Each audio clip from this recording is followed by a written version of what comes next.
goal for Harborough Town, scored by number 9.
With his second goal of the game and Harborough Town's fourth.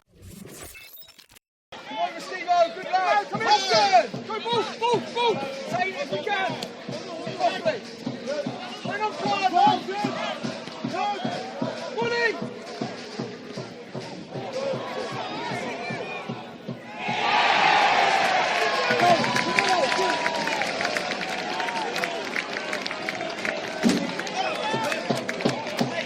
Elliot, a difficult day here at the Beehive. Can you just summarise how you're feeling after this one? Obviously, it was always going to be a real difficult one. Away to Harborough, the things they're doing, where their club's going. So yeah, more than anything, I'm disappointed with the goals we conceded because all 4 have come from either a set piece or a long throw, and then not dealing with sort of the second ball or not the good clearance. So we've just said that in there. If we were getting open time and time again, then I'd be more concerned.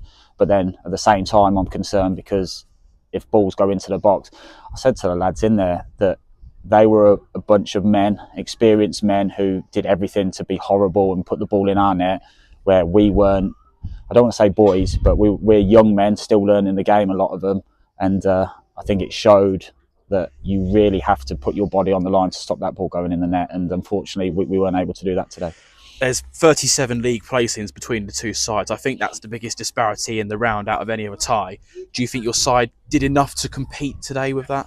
I thought we did compete. I thought obviously it's the worst possible start, conceding after 3 minutes. You say, keep the game tight, be solid, work well defensively. I thought there was a great opportunity for us to set the tone of the game where the ball's gone down the side and one of our players could really smash into him, win the ball. He didn't do that, and I think that just set the precedent then of, not that we weren't up for it, but having that real desire to say, yeah, I'm here to really mix it up.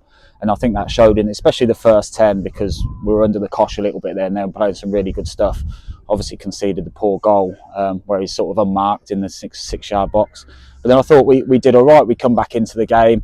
Tyler's had a great strike where keepers had to get down low to save. Webby's had a shot. We put balls in their box, had set pieces into their box. So I thought we did all right. We did all right. Sort of the game went as expected probably for a lot of people. But we certainly didn't give up and we gave everything we had. Harborough's quality shone through in the end. Of course, the better side have gone through today, but we'll try and do some housekeeping, just talk through who you've got unavailable. You might have to help me through this because there's a fair few. Jeremy Keysu back but only fit for the bench. No Hugh Dawson today, no Ty Ward, no Joel Nketiah still. Any updates, timeframes you can give on those guys? I keep saying every week that Joel should be back, but it's not his ankle which is the problem. There's something in his Achilles at the minute, so it is getting better and better, but we'll just have to see. I'm always hopeful for Tuesday, but we'll have to see there. Hugh as well, so he took a whack to the head against Belper last week, so he was unavailable. He's not been feeling quite right, so we'll just have to sort of manage that one as well. Jeremy, we thought he was sort of 70%. He said he could still feel it in the warm-up and stuff, so obviously we didn't want to take that risk. So yeah, we've got walking wounded at the minute and the lads are really digging in and trying, and we've not had kind games either. Sometimes you can sort of manage the games then, but you play Belper, who were top of the league, obviously away. Harborough, who were top of the league above us, away. But yeah, the lads grafted, but again, we're not going to be assessed on how we get on at Harborough away. We've had a great trophy run. I'm proud of the lads for that, but obviously the bread and butter is the league starting Tuesday. A real tough game. Well, the last time I saw Ross Alton was in pre-season. He's come straight back in for a game of very high magnitude. Can you just shed some light on how that came about?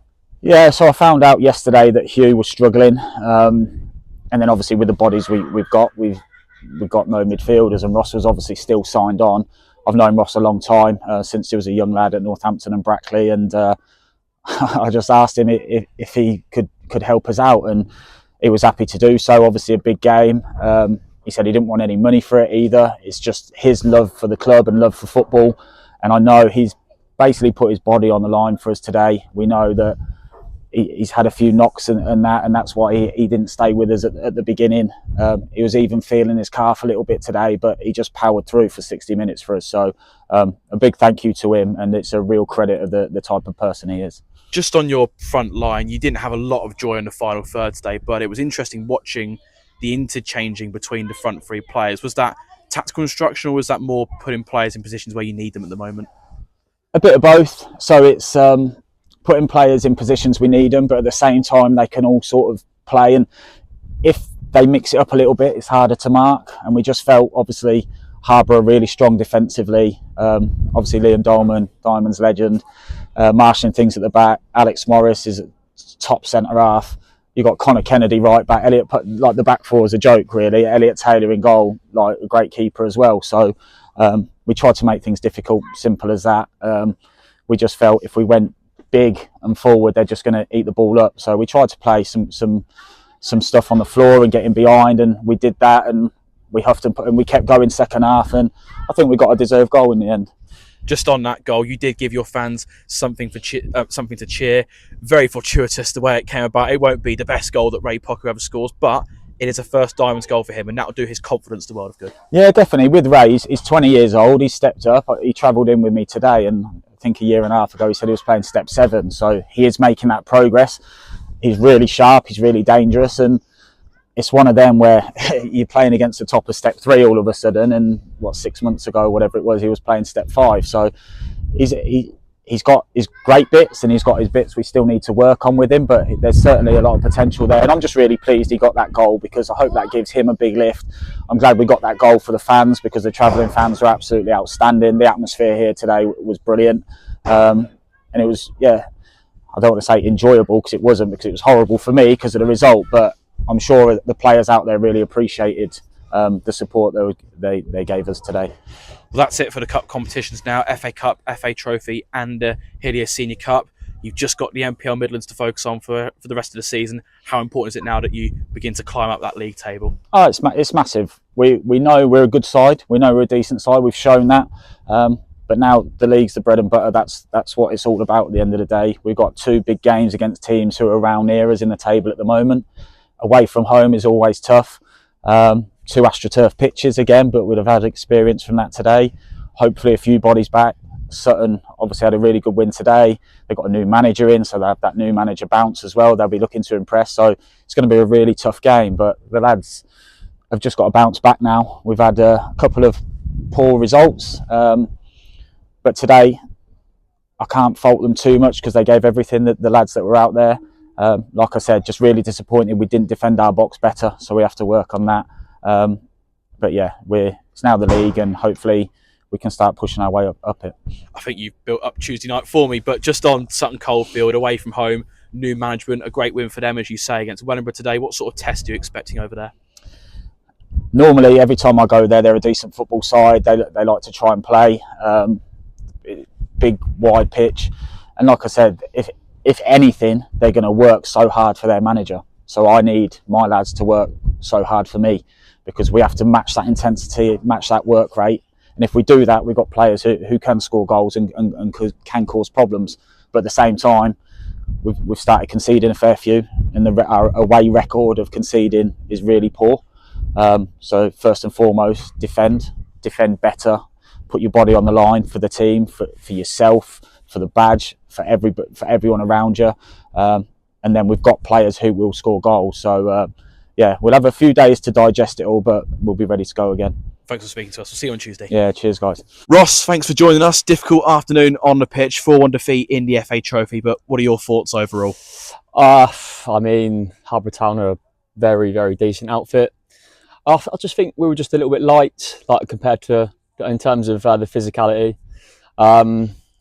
Yeah, I mean, maybe set pieces were a little bit weak in that area. But yeah, I mean, you know, hats off to them. They were the better side on the day. So yeah, well deserved. I can imagine it's been a whirlwind couple of days for you. You haven't featured for Diamond since pre-season. You then get the call from Elliot Sandy to play today. Just tell us how things have unfolded. Yeah, I mean, obviously was here pre-season, and I just decided to call it a day, just for a couple of months, to see if my body settles down. I had the whole of pre-season off. Went back for obviously a couple of the games, and I just thought to myself, there's just no point anymore in terms of my knees. But obviously Elliot's messaged me this week. Did have 90 minutes last week and pulled up with my calf. Did let him know last night. So we were touch and go this morning, but I said, look, I'll give you some minutes. I'll do the best I can because I understand that there's a couple of injuries going around, and yeah, here we are. Yeah. What do you think the future holds for you? Because you are still registered with Diamonds, but I suppose with your knee, I guess you can only take things one day, 1 week at a time at the moment. Yeah, it's the way that I run now. Obviously I'm compensating in other areas of my body. Look, I want to get back to it, but you know, I'm 35 now, so age comes into it as well. I don't know. You know, I might give it a couple of weeks and see if I can get fit again. I'm not at the moment. I'm just not fit, and it just leaves Elliot a little bit light if he, you know, puts me in the squad, and you know, it just, yeah, don't want to kill him. I don't want to kill the team. So you say you're not fit. You got 60 minutes today. How did you feel out there before you came off? Lungs wise, fine. I was really compensating for my calf today. And again, it's just the same old with me at the moment. So I don't want to come back, get injured again. It's just frustrating, and you know, again, kills a player if he moves someone else out. And also, it just doesn't look the best on me either. But again, I will try to. Yeah, I do miss it. Is it just one of those things because your passion is, you know, without a doubt there? Is it just you need to feel 100% to have that confidence to play? Yeah, it's difficult coming in. I mean, I've not played for 4 months, and then you play in a team against, you know, but you know, they're probably the best team in the league above. You need a couple of games to at least, you know, get that first pass in and make sure it gets there and feel a little bit, you know, confident and work yourself into the game. But again, I'd say I'm going to need a couple of games if I come back to it for sure. But again, you know, I'll do all if Elliot calls me, I'll do all I can to, you know, contribute. And do you feel you had more of a leadership role today as well? Because the profile of the squad is quite young. Do you feel you had to guide a few out there today? Yeah, I mean, in some instances, but I do feel that the team is fairly young. But there's still some very good players in there, and I feel like, you know, some of them are capable of playing the level above. I really do. And I do feel, yeah, you're missing quite, I'd say, a chunk of players today, which probably are your main leaders, especially the captain. But yeah, I was probably given that more of a, you know, sit there and try and nurse the midfield. But of course, it's difficult when you're playing against, you know, 3 midfielders that are, you know, very, very good in the league above. You know, Brady Hickey being one. The little number 4 I thought was a very good player today. Yeah, for sure. And again, it's difficult when you're getting older trying to keep up with them if you like, you know. Well, hopefully it's not the end. I'm sure we'll see you out there a few more times at least this season. Ross, thanks very much for your time. Nice one. Thank you. Cheers.